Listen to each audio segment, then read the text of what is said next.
Westfield Memorial Hospital provides high-quality health care to residents of Western New York, offering patients the most sophisticated medical advancements while keeping the ease and familiarity of a community hospital. Support for Chautauqua Sunrise has been provided by WRFA 107.9 FM, Jamestown's public radio station, streaming online 24/7 at WRFALP.com. Low power to the people. Bella Salon and Day Spa, located at 41 West Main Street in Northeast Pennsylvania, proudly supports Chautauqua Sunrise and its volunteers. More information at bellasalonanddayspa.net. Funding is provided by a grant from New York State Senator Catherine M. Young, representing Western New York's 57th District with a local office in Olean.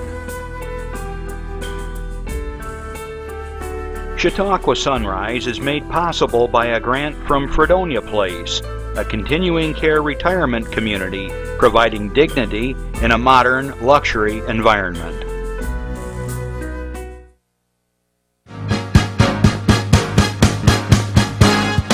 From the Access Channel 5 studios in Mayville, it's Chautauqua Sunrise. Chautauqua Sunrise is hosted by Doc Hamels and supported by the award-winning volunteers at Access Channel 5. Continuing the traditions of Senior Report, we are here to share local news, colorful interviews, and events of interest to everyone. Chautauqua Sunrise is broadcast live Saturday mornings each week, countywide, from 9 to 10 a.m. Join us by calling in live, emailing us, or checking out our social media. And now, from the Channel 5 studios, it's Chautauqua Sunrise. Hey everybody, good morning. I'm Doc Hamels and you are tuning in to Chautauqua Sunrise. We're broadcasting live in beautiful downtown Mayville, New York, right here in the old Mayville School. And they tell me, our head engineer tells me he went to school right in this room. It used to be the technology room at Mayville, and I think his initials are around here somewhere, Randy. I'm not sure. I'll have to look around. Hey, where's Ernie the cat? I haven't seen him today. Is he? Well, anyways, good morning, everybody. It's kind of a gray day out there, but hopefully it'll clear off a little bit, and it sure beats shoveling it. I think if we had snow from all the rain, we would probably have about 1.5 feet of snow by now. So no complaints in my department here. Anyways, well, I hope you're having a good week. You're getting rested up from the holidays. Whoo-wee! I don't know about you, but it was quite another long, involved holiday season, and having folks and friends and lots of food. And I'm back on trying not to eat a lot of carbs. It seems like everything I ate at Christmas and New Year's had some kind of carbohydrate in it. So I'm back to veggies and beans and stuff like that. We got a great show in store for you today, so I do encourage you to stick around. And I know a lot of you folks watch the show later in the week, and you also hear us on WRFA, Low Power to the People out of Jamestown. My friends over there, they rebroadcast us. So you can't call in once you get past 10 o'clock this morning, but if you do, give us a call, and we'll be happy to take your question. And I always want to remind you that the show is free of charge. If you have an announcement, your organization or club has an activity coming up, let us know. I'll be happy to announce it, or we can put it on the community bulletin board and all those sorts of things. We're here for you. So you can Twitter us, you can Facebook us, email us, you can do the old style, call in at 753-5225, and glad to hear from you, okay? So it's our pleasure to do that sort of thing. We got a great show in store, as I said, and I'm going to try to get the announcements right away because I do want to spend a lot of time on the topic we're going to be talking about. So, anyways, let's get right to what's going on here in the county. And let's see, let's start with this one. Just got this the other day. Foster care and adoption open house. All righty. There's a call from the county that's saying we're sadly in need of foster care situations. They have a meeting, kind of an informational meeting on Thursday, January 14th from 4 p.m. to 6 p.m. It's over at JCC in the Carnahan building. It's in the multi-A room, whatever that means. I guess it's they'll have signs. Kind of neat. They have a raffle going on for a gift basket. And if you have any questions, give them a call. It's 363-3570. So if you are inclined to want to open up your hearts and your homes to children for foster care, find out more about that. That would be something that would be of great benefit to our children in this area. Then my friends over at Infinity, they got all kinds of announcements here. All right. Infinity Youth Workshop Series. This is always a mouthful in the morning for me. For ages 6 to 18, on January 20th, we got a photography class, Photography 101 with John Elder. He's a famous local photographer. From 6 to 8 p.m., cost is $25. January 13th, Infinity Drums and Dance. Youth class is from 10 a.m. to 11:30 a.m., and there's an adult drum class from 12 to 2 p.m. It's taught by Preach Freedom and Melissa Williams.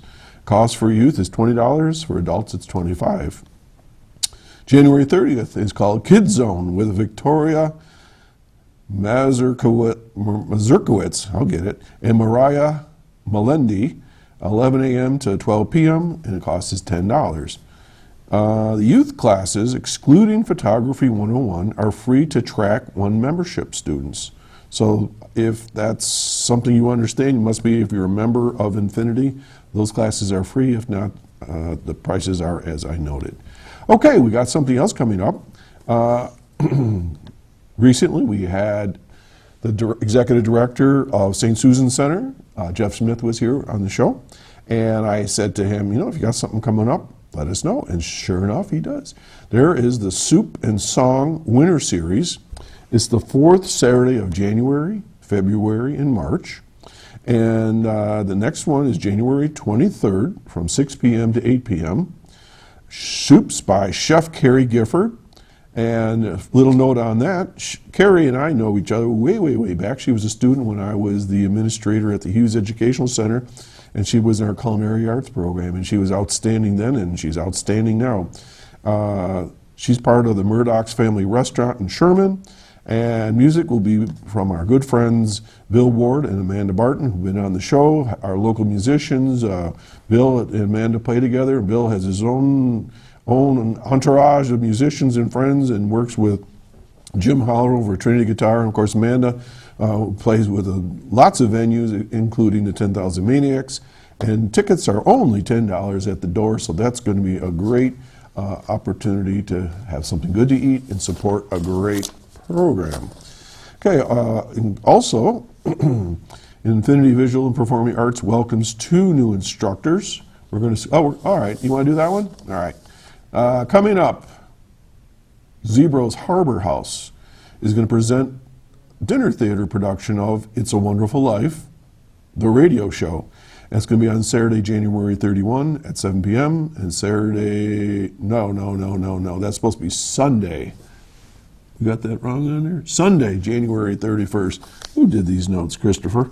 January 31st at 7 p.m. Saturday, February 6th at 7 p.m.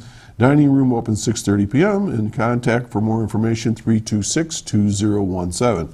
I bring this to your attention because Rick Mascaro and company have put on various productions in the area, and they hail from the Westfield, Barcelona, Fredonia, Dunkirk, over northeast Pennsylvania area, the Lakeshore area, Lakeshore Center for the Arts, and this is going to be a lot of fun. This is like the Jimmy Stewart version, except it's not the movie, but it's the radio show. They're going to be dressed up in the 1940s look with the big microphones and sound effects and the lights flashing and all that sort of thing, and it's going to be a lot of fun. So check it out. They're doing some really good work. All right, now I'll move on to Infinity once again. Infinity Visual and Performing Arts welcomes 2 new instructors. Sarah Rafalski, mandolin instructor. They give me these hard names in the morning. Sarah is going to be a new instructor. Currently, Sarah is the mandolin, fiddle, and stand-up bass player for the Tongue Cluckers, and the mandolin, guitar, and bass player for Will and Sarah. She also plays bass and cello for many local theaters for musical productions in Chautauqua and Cattaraugus counties. Okay, and another new instructor is Ron Packard. He's a piano instructor. Most recently, Ron performed at the Sheldon House in Jamestown under the direction of Valeria Nunn. He teaches all levels and ages, and for anyone who has a desire to play the piano, Ron looks forward to sharing his passion for music with students at Infinity. Also, Infinity will be hosting a karaoke night. Oh, that sounds like fun. At the Infinity Arts Cafe on Friday, January 15th at 7 p.m. This event is free and open to the public. All are encouraged to attend. And if you're not familiar with Infinity, it's a great program for youth to learn more about music, poetry, the arts, and so forth. And great program, great people over there with lots of instructors, as you just saw. And they're local people that have learned their craft, learned their trade, and now they're giving back as instructors and sharing their musical skills and artistic and poetic and so forth. Also, I want to remind you that the Children's Safety Education Village is got their big promotion going on right now. It's their cash calendar for 2016. And every month, every week, you can't see this, and we're not going to get a close-up of this, I don't think. That's okay. Here's January. But let's see if I get this right. Every Friday, they pay out $25 in prize money, and then somewhere, where is it? Martin Luther King Day coming up on the 18th. They're giving away $100. So for $20, you get a whole calendar full of cash prizes throughout the months to come, and so on. And if you have any interest in that, contact Terry Kinberg over at the Safety Village at 338-0170. You can go to the Safety Village, childrensafetyvillage.com and so forth. And this is a big fundraiser, helps get kids into the classes over there to learn about pedestrian safety, traffic safety, all kinds of safety things. And I think there's somewhere like 13,000 children have now gone through the programs there, and it's a great, great place. So please think about getting a calendar. It's a great gift, birthday present, anniversary present, whatever. I've given them away to folks over the years. So with that, we're going to take a little break here. We're going to have a public service announcement, and we'll be right back. You're watching Chautauqua Sunrise. I'm Doc Hamels.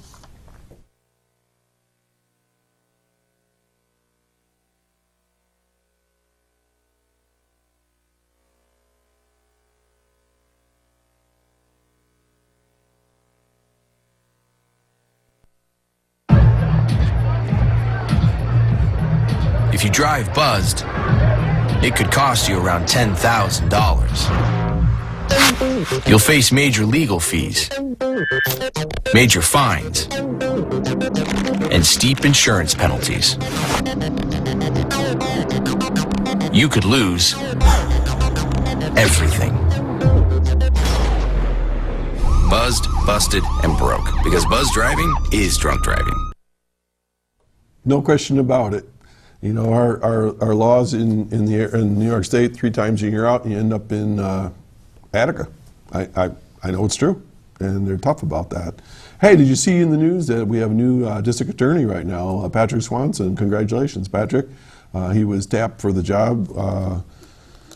The former district attorney has moved up to the judgeship, and Patrick is now filling in for the year. And Dave Foley, I couldn't think of his name. See, they whisper things in my head. I don't really hear voices. Well, most of the time. Anyways, Dave Foley moved up to judge, and Patrick is now the new new DA. He was an assistant DA, so anyways, that's good news. And Pat has decided and agreed to come on the show this summer.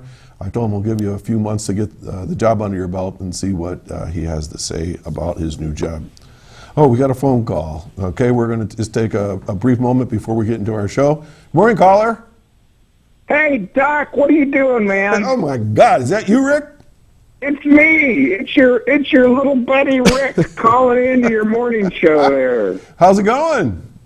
Well, I got my cup of coffee and I woke up this morning, and that's a good way to start the day, I guess. You know. So What more can I say? How are things there? How's Good. the show going? Well, we just got through announcements, and I just mentioned that you're directing another performance. I am. Hey, and guess what? What? You're in it. I didn't mention that part. I didn't want to scare people away. Oh. Well, guess what, morning crew? Doc's in another performance here with Lakeshore Center for the Arts. So that's coming up real soon. I wanted to call in and let you guys know about it. I don't know what you told them at this point. Very little. Very little. If you don't mind, can I say a few things? You got 30 seconds. Go for it. Okay. Hey, we're going to be at Zebros Harbor House, which is down at Barcelona, straight down from Westfield on the lake. And we are doing 2 dinner theaters. We're doing the play, It's a Wonderful Life. It's not a play, it's a radio show. It's a 1940s performance of the play, It's a Wonderful Life. Uh-huh. And it's fabulous. We got a cast of 8 people and 2 technicians that are doing this thing, and it's got great sound effects, and it's a 1940s radio production of It's a Wonderful Life. And I'll tell you what, we've gotten a cast together that's doing a great job on this. We're going to be down there on Sunday, January 31st. Mm-hmm. There'll be one show at 7 p.m. The dining room will open at 6:30. Again, it's dinner theater, so you can see a play and eat and have a good time while you're doing it. The second one is the following weekend, on Saturday at February 6th at 7 p.m. And the same thing. The dining room opens at 6:30. Admission's $10, and then you buy whatever you want for your dinner that evening. So it works out great. We did this. You were there. We did this for the Shel Silverstein play. Yes, I and was. we packed that place. It was. And It was fun. It was fun. Yeah. Wasn't that fun? It was great fun. I'm still laughing about it. It's great. Hey, Rick, what are you doing next Saturday morning? What am I doing next Saturday morning? Well, coffee and waking up as usual, I guess. How about you grab some of the casts and come in for like a short little visit? What do you say? Well, we'd love to do that. All right, yeah. let's plan on you. I don't know how many of that cast gets up this early, though. Well, we'll find out. We'll find out. Well, keep your rehearsals early. All right, well, listen, you come in next week and we'll have you on before our guest and we can talk a little bit more about the show. How's that? Well, that sounds great. Thank you for the invitation, sir. I appreciate it. All right, and I won't talk about what I'm doing in the show if you don't. Keep it a secret. Okay, it sounds good. All right, Ray, thanks for calling. All I can tell you guys is he's great. So you need to come see your buddy Doc in this show too. Okay. So well, good. I'll let the guys know, and we'll be down Saturday to see you, and we'll talk to everybody then. Very good. See you then. Thanks, Rick. Thanks, Doc. Okay, Take care bye-bye. of us. Bye. Bye. Oh gosh. If you have never been in a live play, it is so much fun. We do live TV here, and it's a little bit stiff, but the show is a great, great time. Okay, enough of that. Let's talk about what we're going to be talking about this morning. If you're a regular viewer of Chautauqua Sunrise, you know we cover a lot of things going on, and you know what my mission is to talk about what's going on in Chautauqua County. It's all ages, so we don't just focus on one particular age group. We've crossed every possible topic except for today's. Okay, and this is something that we talked about having this topic discussed a while back, and our cameraman, Randy Burt, had suggested a couple things, and Randy really was responsible for bringing my guest on today, and thanks, Randy, for following up on that. There are a lot of shows on TV today that are talking about a lot of different things. There's a lot of reality shows, and some are pretty good, some are like really iffy, and some are on for 6 weeks and they pull them off the air. One of the hot topics for the last 5, 6, 7 years is the paranormal. And it seems like every time you turn on something on, I'm talking now cable or satellite TV, you can always find something on the paranormal, the haunting this, the haunting that, the ghost hunters, And some of them I watch with great sincerity, and others I'm just going like, why are you doing that? Well, anyways, Randy told me about this family that had been on one of the shows that I particularly have great respect for, called The Dead Files, and they agreed to come on the show. So right now, I want to welcome and thank you for coming on the show. We've got Sheila and George Pierce. and you're from the Faulkner area. Right. And you survived the dead files, and I told you when we first started that I'm okay with paranormal. I'm comfortable with the topic personally. It's always been the gorilla in the room, as I mentioned earlier, that people always say, yeah, right, sure, yeah. And they don't want to talk about it. They're uncomfortable about it. So I thought, well, let's talk about it for a change. I did some research, just very light, and it said that 3 out of 4 people believe in the paranormal. So there's a lot of people that say, okay, you got your skeptics, which is fine. I think there always should be a skeptic in the room. And they said 20% of the people that they did these surveys with saw something that was paranormal. So you're not alone. Okay. So let's first start with who are you and where do you come from? So obviously you're everyday people like all of us, right? Right. Okay. So Sheila, let's start with you. Where are you from and what do you do? Originally, I'm from the Chautauqua area. I moved down to Chautauqua County 12 years ago, and I've been in Faulkner area ever since. Okay.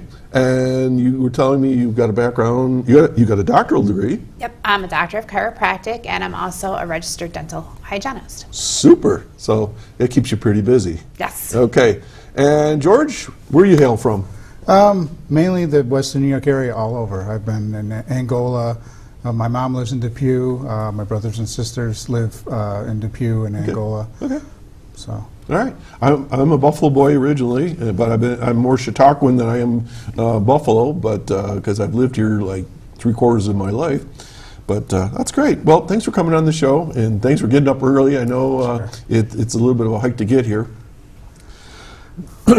You heard me talk a little bit about the various paranormal shows, and I'm sure you're familiar with them like I am. How in the world did you end up with Amy Allen and Steve DeShavi from the Dead Files? How did that all happen? My daughter, Sarah, was actually, one day we were just in my office talking in between patients, and I don't know what we were talking about. We never talked about any of the stuff that was happening in the house. Mm-hmm. And she showed me some bruises and some scratches that were brand new, and they were in places that, like her back and stuff, where she couldn't reach them or anything. And I said, wouldn't it be cool if we need to get Amy Allen? We'll have her come tell us who's in the house and help us get rid of them. So you suspected that this was something that was happening to your daughter that had nothing to do with school or kids or friends. So this, okay. I just want to kind of clarify that. So you had some suspicions then. We had a lot of different experiences, but it wasn't until then that we all started talking about it. Okay. Again, not usually in the house, in the car, at dinner. Oh, I see what you're saying. You talk outside of the building about this. Yeah. Oh. So nobody was listening. Right. As far as you knew. Right. I think we were all much more comfortable. Okay. And so that moment I emailed them and told them what was going on, and that was on a Friday, and on Monday they called. Why not Ghost Hunters? Why not Ghost Adventures? Why not the Ghost Asylum or whatever those guys? Why not any of those guys? Because they are looking for the entities. Mm-hmm. We already knew they were there. We needed to know who they were and what we needed to do to get rid of them. And Amy just is incredible. And then Steve, with his ability to go back to people and research it, so that there's a fact thing to it. Okay. As a doctor, I'm scientific. I need to know the facts. And as I mentioned, I have a keen interest in this, and I did research Amy Allen and how she does things. And I'm not here to promote Amy. I think she's a lovely lady. I think whatever she's doing is real. And I say I'm not promoting her because I'm supposed to say that. But I will say this. I'm impressed the way she does her business. Because the way I understood it is she does, just like you said, scientific method. She separates herself from Steve, just like they say on the show. And she follows a protocol of how she does everything in her investigations, like in a blind, so that they can't share information throughout the process. And she actually posted it I actually found it. I don't know if you've ever seen it, but it shows the whole procedure from start to finish, how she proceeds in an investigation. No, I've never seen that. So you had to come to Chautauqua Sunrise to find about the dead files. Well, anyways, so, and that's what was drawn to that, because the other guys sort of like say, hey, there's some noises there, let's put meters out there and lights and gizmos and well, yeah, something moves, but what is it? They don't ever tell you what is it, and all that sort of thing. All right, so George, you're sitting there and you're hearing all this stuff, and what was your thought about bringing Amy Allen, Steve Shavi, from the Travel Channel and all that? I was very skeptical at first. Of what?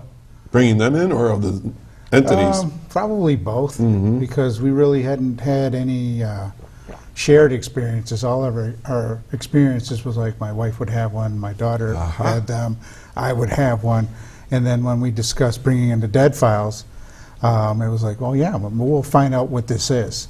And then that's when we actually talked together and said, hey, this happened to me. And it was like, this happened to me. It's like, oh, this is happening to me, so it's happening to all of us. Aha. It's sort of like you kind of finally came together on the whole thing. Yeah. Without going into great depth, because, I don't know what your comfort level is sharing all this, but what are we talking about experiences? What were the experiences, other than with Sarah, your daughter? Yes. Experienced with the scratches and that? What kinds of things? I mean, you said you heard some noises or something? Well, it all started with our dogs. The one day I was home, and it sounded like the whole top floor of the house had just caved in. What?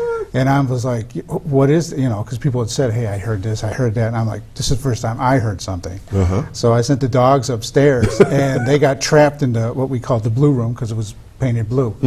And I couldn't get the door open. I'm like, well, if the door was open, it should be, So when I did get the door open, the dogs just hauled butt downstairs, and they didn't want to have any. And our one dog, Cola, who's a 100% beagle, was very active. He was very excitable. They bark at everything.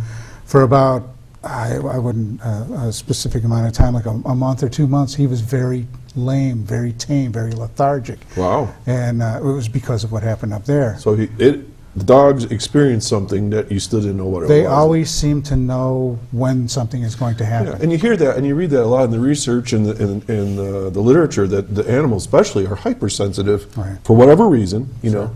And so then what was you had the personal experience of hearing something. Did you have a personal experience like Sarah, where you were bruised or anything like this? I didn't get any bruises or anything like that, no. Okay. And Sheila, what about you? What were your experiences like? I didn't hear as much as everybody else heard in the house. I saw. Oh my gosh, so you had tactile, audio, and visual. Yeah. Very interesting. Okay. I would be sitting in we call it the sunroom, because it's all full of windows. Sure. And it's directly across from a window that is on the porch.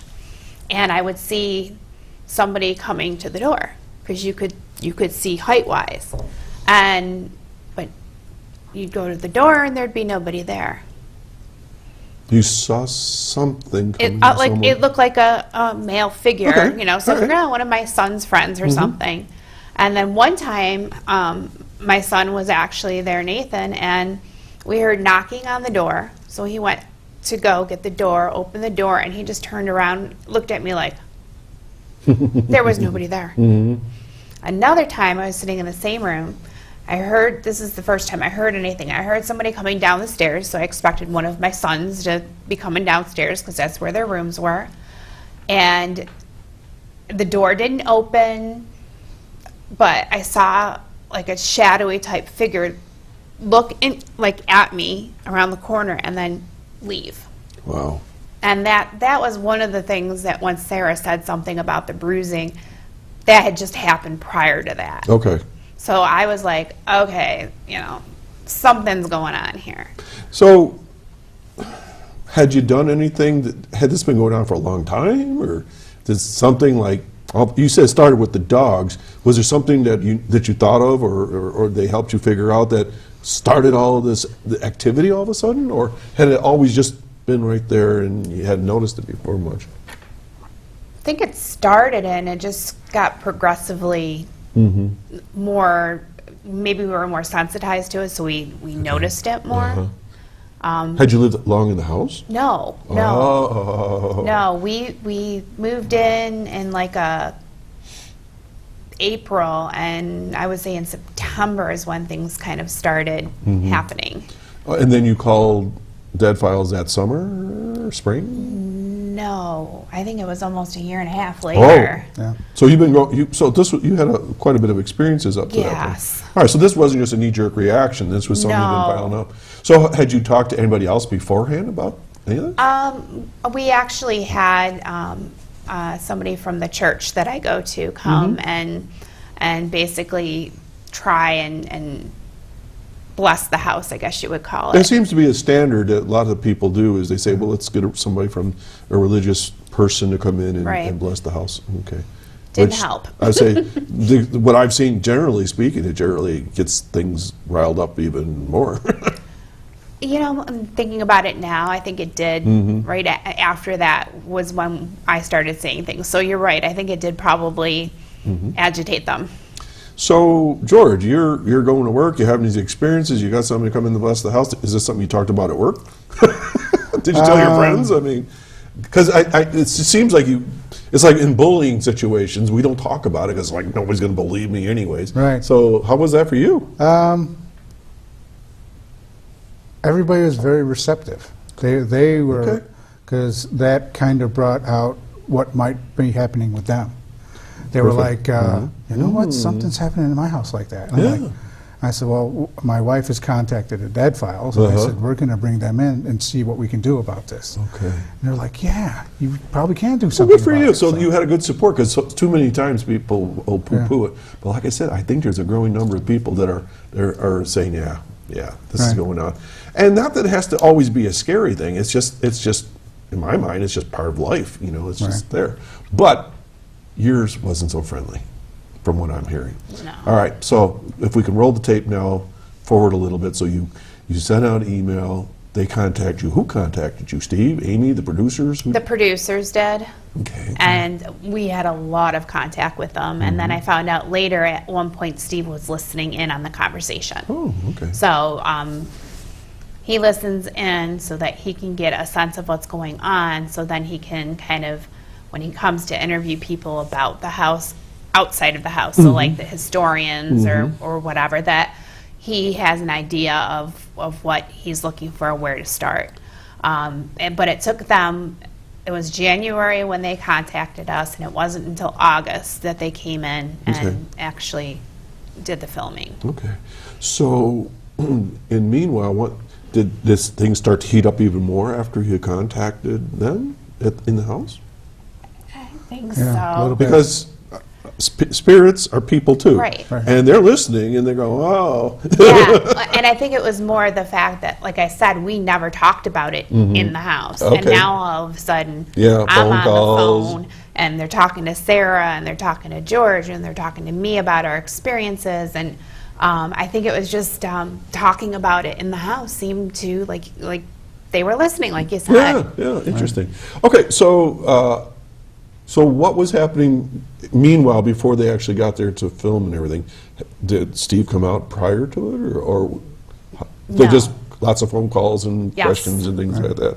So was there a certain, in your minds now, we don't necessarily know what they were thinking, was there a certain threshold of activity that they said, yeah, this is important, we need to come out, or did you have to plead with them? Or, I mean, how'd you get their attention? I mean, lots of people are saying they're seeing things all the time. I mean, what made you guys different? It was Sarah. Yeah. Oh. Steve took an interest in what was happening to Sarah and said, you know, if this is harming this girl, we need to see what we can do to stop it.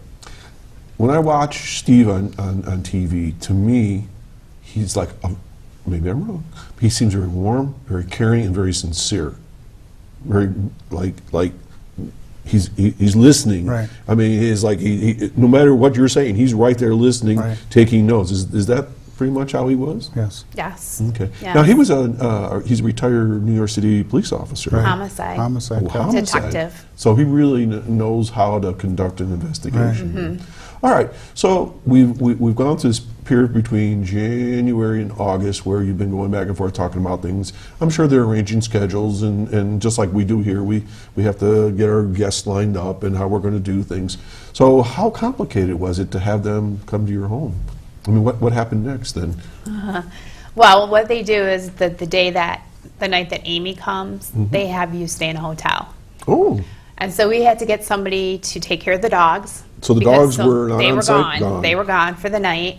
And then you have to cover everything. Okay, I see So that. you have to cover anything that has, I mean, I still have tape on my motorcycle where the emblem from Honda's on it that they Really? did outside. Oh, because the commercial, Right. Okay, you don't want to be advertising for somebody. And then they make sure that if you have any religious items in the house or any medications in the house, that you put everything away that can give her any indication of who lives there, if they're religious, if they have medical conditions. So what if, most people take medication, most people have some spiritual religious affiliation. So what difference does that make? It can sway Okay. people normally, and then this way that Amy is not being swayed in any direction. Okay, it's sort of like the old time mediums or psychics that they would look at your clothing or they look at your rings. Oh, you're married. How did you know that? Well, you saw the ring or whatever. Right. So that's what they're doing, is they're taking away any stimulus that would give her, that would not disprove what she's discovering, I suppose, is the way to look at it. Yes. Scientific. Yes. Okay. So that took a bit of time too. Now, she has a cameraman that comes in with her, and he covers things up as well? Yes, that's actually her ex-husband. Ex-husband. Is it Matt? Yes. Yeah. I think it was Okay. Matt. We didn't get to meet them. Okay. So we had Because you were at the hotel? we had to vacate. Yeah. How was that? You must have been like on pins and needles, were you? Or like wondering what the heck's going on? Yeah, Yeah, I you You was. just gave your house to these total strangers and are now going to do an investigation. And I think for me, I was more anxious Mm-hmm. because finally somebody's here, and I wonder if it's me. I wonder if this is You're second guessing yourself. Yeah, and so that was kind of the whole week for me. Now, Sarah's not here, and that's too bad. I was hoping she'd be here too. We can't speak for Sarah, but what was your observation of her during that time? Was she excited, anxious, typical teenage- Very anxious. Very She anxious. wanted whatever was happening to stop. Okay, so this was a real. Oh, yeah. This is real. This was a real objective. This wasn't just like, I want to see if there's ghosts in my house. This was like, hey, we've got something going on here, and I want it over with and to knock it off. All right. So you're in the hotel. They're in your house. They're covering up things. You've covered up things. So then what?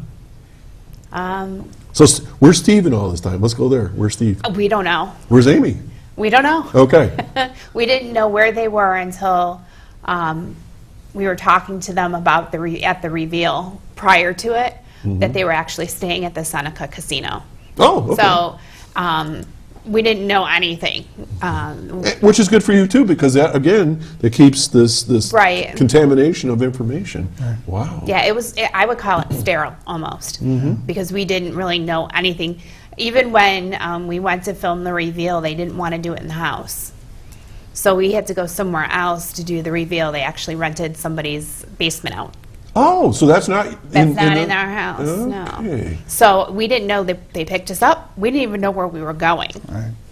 So it was very... This is truly scientific then. Yes. It's not just kind of like gangbangers into the house and crash around and put microphones all over the place. And I'm not picking on those other shows, but it's just a different style altogether. Okay, so they're in your house, they're doing whatever they're doing, Steve's doing whatever he's doing, but they show Steve doing research, for instance.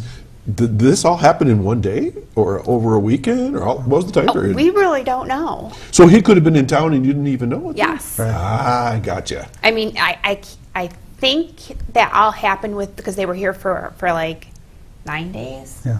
So- Oh my gosh, I didn't know where they were. Yeah, 9 they were days. here from Saturday to, like 8 days, Saturday to Saturday. Okay.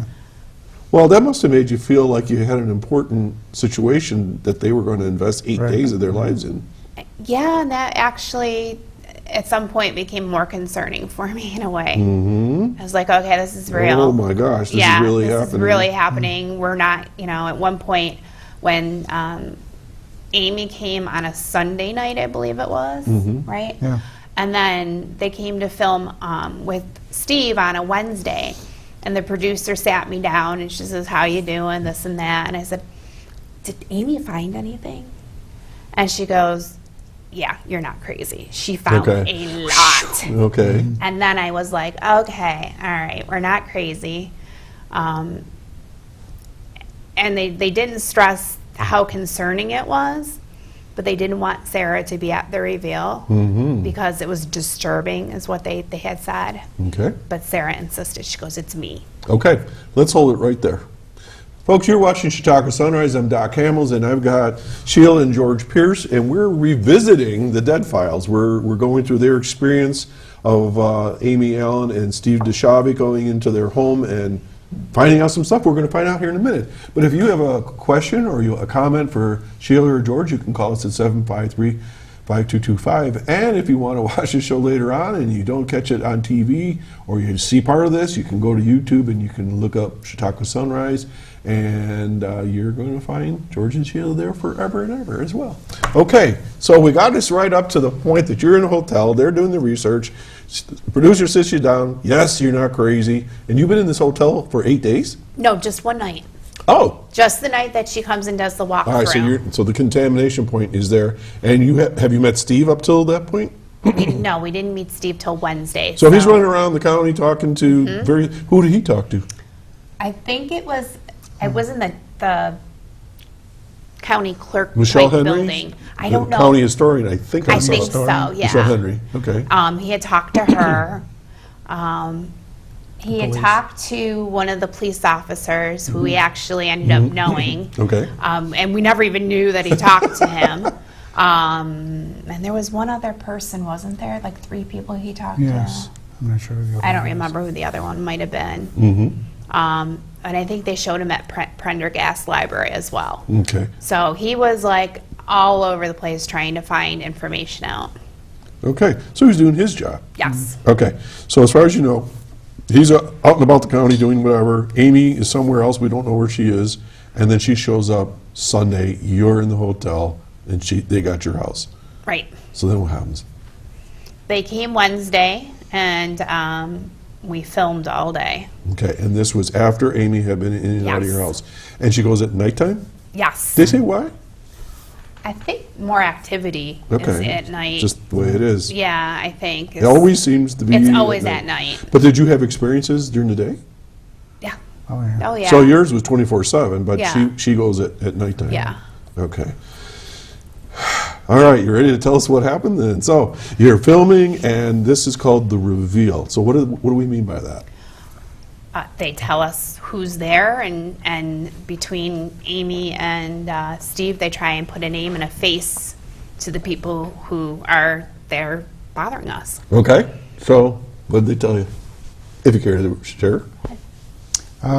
They told us that we had 4 or 5 separate entities that inhabited our house. We had one upstairs that was actually the boys had complained about being tired all the time up there, and Amy said that she had sensed a entity up there that was draining their mind, Their energies from their brain. mental.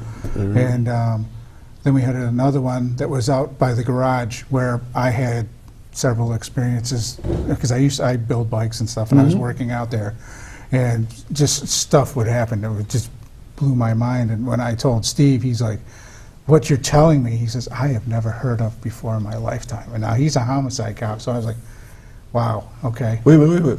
You told him stuff he's never heard of before? Yes. Like what?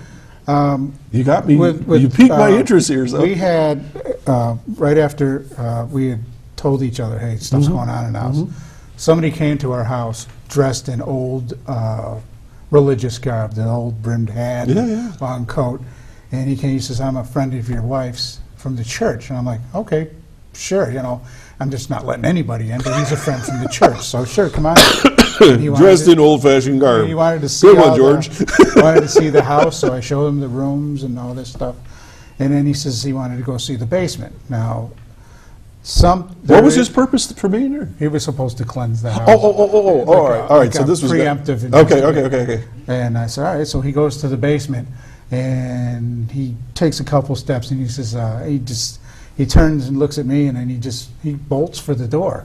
I'm like, hey, wait a minute. Like, if you're this religious person and you're supposed to help us, what are we going to do? And he's like, he just looks at me, he says, I can't help you. And he leaves. Oh, wow. So when my wife came home, I said, oh, your friend from the church came by. And she says, my friend from the church? I'm like, yeah, the priest came by to, she says, I didn't have anybody from the church come to the house. So along with what was happening on the porch with Sheila, I saw something on the porch. I said, you know what, we're taking care of this now. So I went to the door, and as I went to the door, whatever it was, made for the garage. And Also, there's a connection between the two buildings somehow. Yes. Are they separate buildings? They or- are separate. Yes. Okay. And this had happened once before, but I said, yeah, whatever. You know, I wasn't really into it yet. The second time, I said, I'm going. You know, so I went to the garage, and as I went to the threshold of the garage, whatever it had gone into the garage made like the parting of the Red Sea. Whatever was on the left side of the garage was pushed to the left side. Whatever was on the right side was pushed to the right side. And if you go to my garage right now, I had all these speakers in the back because I listened to music. They were tilted to the side. They're still like that. I won't move them. And whatever just went out the back of the garage. And I was just, okay. And I just turned around and went right back to the house. So when I told them that, Steve was like, what you're telling me now, I have never heard of before. And I'm like, wow, that blew my mind So right there. some entity, some force Something. did this, and this individual with the hat that was the preacher. Did you shake hands with him, or did you? Yes, he came in, yes. He was physical, He you was could feel very, him? it was, you know. Wow. And I was like, wow, you know, and when he left and said he couldn't help us, I'm like, oh man. Now, we're in trouble. was he an entity, a spirit, or was he a real person? I thought he was a real person. You don't know. Whoa. Yeah. During the reveal, though, when we talked about that, Yeah. they actually explained that it was probably one of the entity that was bothering my daughter. Okay, somehow materialized enough to. To this day, I'm like, I try to think who would come, who would wear that because of the physicality of it. Now, my understanding, before we go too far, that there's different types of situations that can be in a house. There can be an active entity that resides there, I guess. There can be entities that are like a film loop, that just their old energy is there, and you run into them, like a movie. And then there's other things. So what else did you have? The one that was bothering Sarah was somebody who had lived there.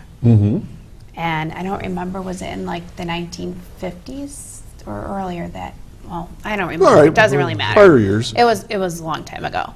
And he did not like the fact, he didn't think that we accepted Jesus Christ as our Lord and Savior. Okay, so this is was what he told sort of a Amy. religious fanatic type He thing and- with the hat. Yeah, Maybe and it's that's him. who they pegged it okay. to be. Made the connections there. Okay.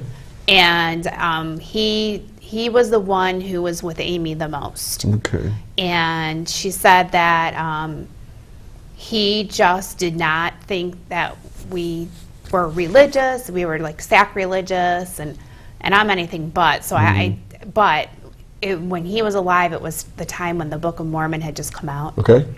And so, because I am Mormon, he kind of, Didn't agree with it. Right, and they had hospitalized him, institutionalized him several times, and the reason was religious excitement Okay. Okay. or fanatic, something like that. And that's what Steve had found out. Oh, wow.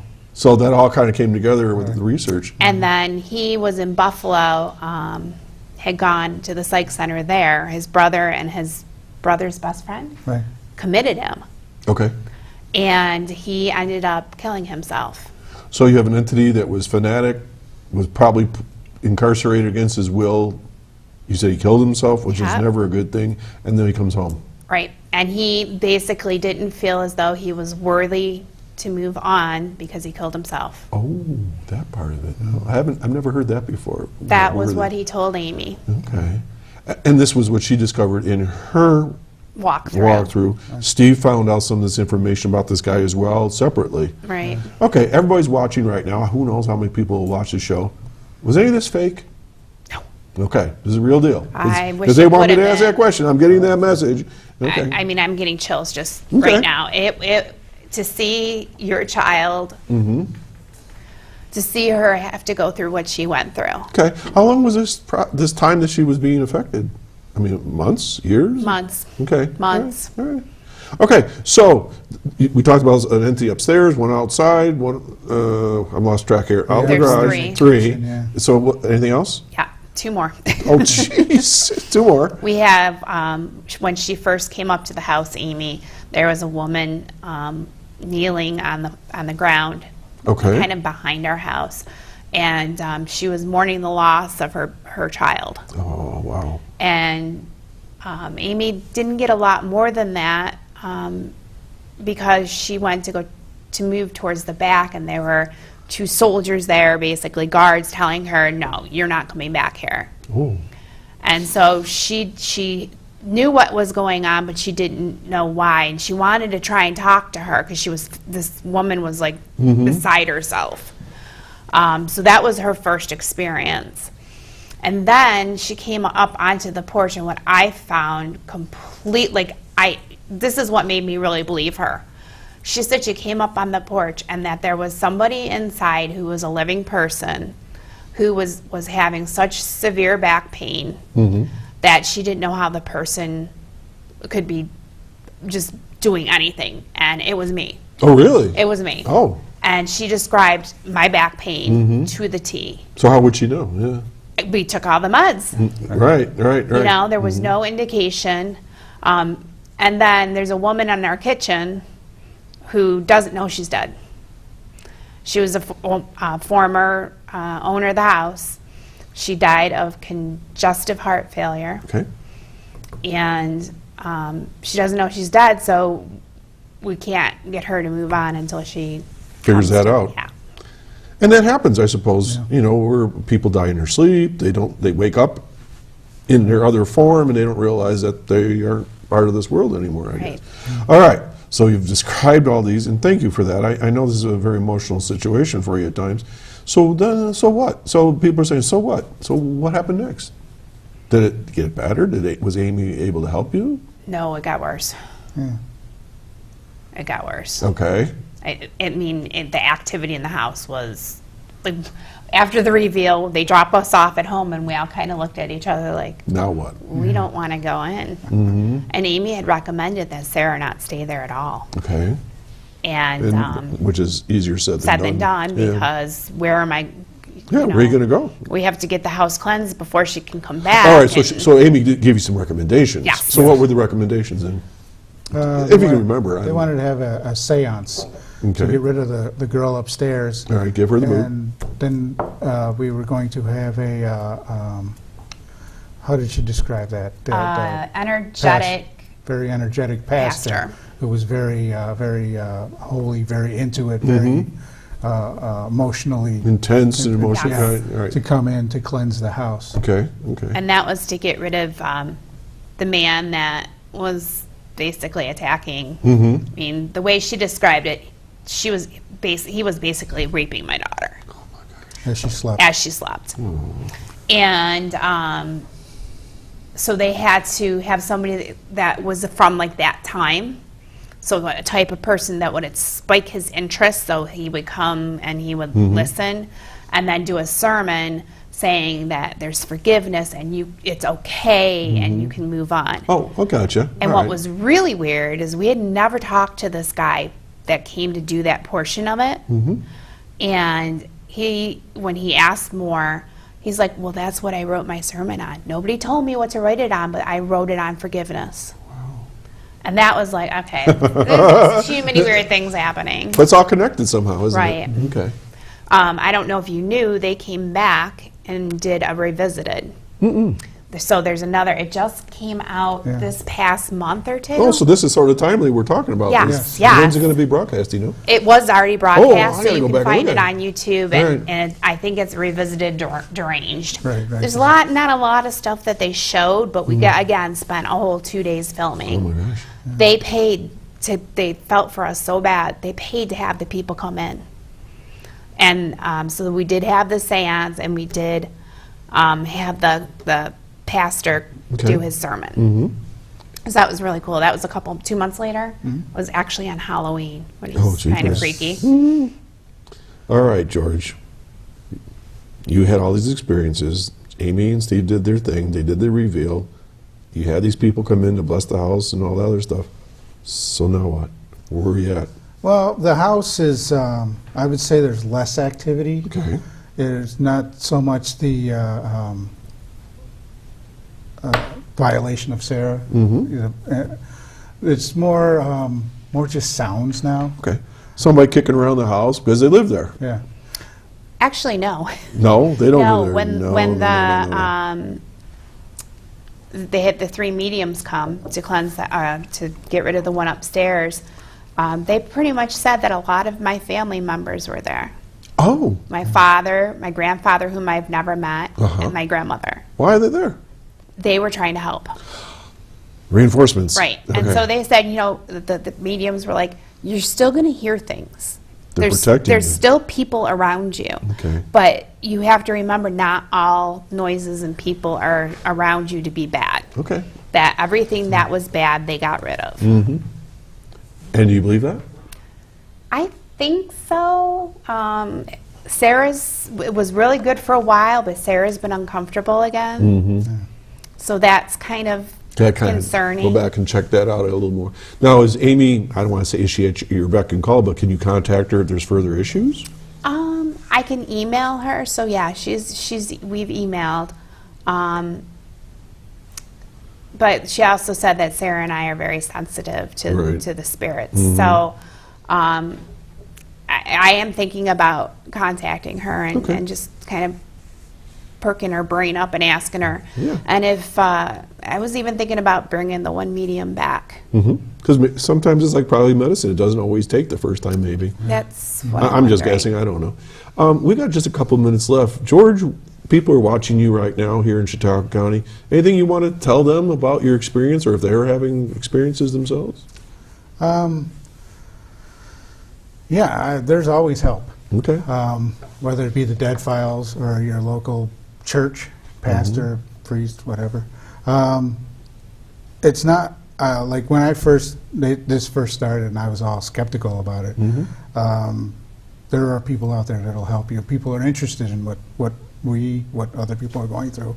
And what I found is there are a lot of houses, a lot of experiences like this that people have to share, whether it be on social media or any, a program like this. It gets it out there. People are like, hey, what we're going through, they went through. So Okay, so it's real, and yep. and okay, and Sheila, what would you like to tell folks? Just to remember that there may be family members around you and that all the noises you hear aren't necessarily evil, but that if you start to get any physical type of conditions like the bruising and the scratching and insomnia, that you should have somebody come check it out. Okay, so all in all, the Dead Files that you worked with, thumbs up? Thumbs up. And Two thumbs up. you do it again and would recommend them? Oh, definitely. Yes. Okay. They were great. Okay. So, folks, you've been watching Chautauqua Sunrise. We've been talking about the paranormal. We've talked about a real-life experience with George and Sheila Pierce. And, my takeaway from all this today is if you're getting some experiences, don't wait. Sounds like to me. That's what I'm hearing. And you're not crazy, that it's part of our world, our real lives, and talk to somebody, get some help, and contact some of the folks that do this for a living, perhaps. All right. Well, thanks for coming on the show. I know that this is probably not something you want to do all the time, but I appreciate it because I know myself and others do really understand this and appreciate that. So, folks, we're done for today. I want to thank you once again for coming on the show. You've been watching Chautauqua Sunrise. I'm Doc Hamels, and you can watch this forever and ever and over again. And we want to thank the folks from Dead Files, to at least because we share some of your pictures. And you take care. We'll see you all next time right here, Saturday mornings at 9 o'clock. I'm Doc Hamels. You be well. Thank you.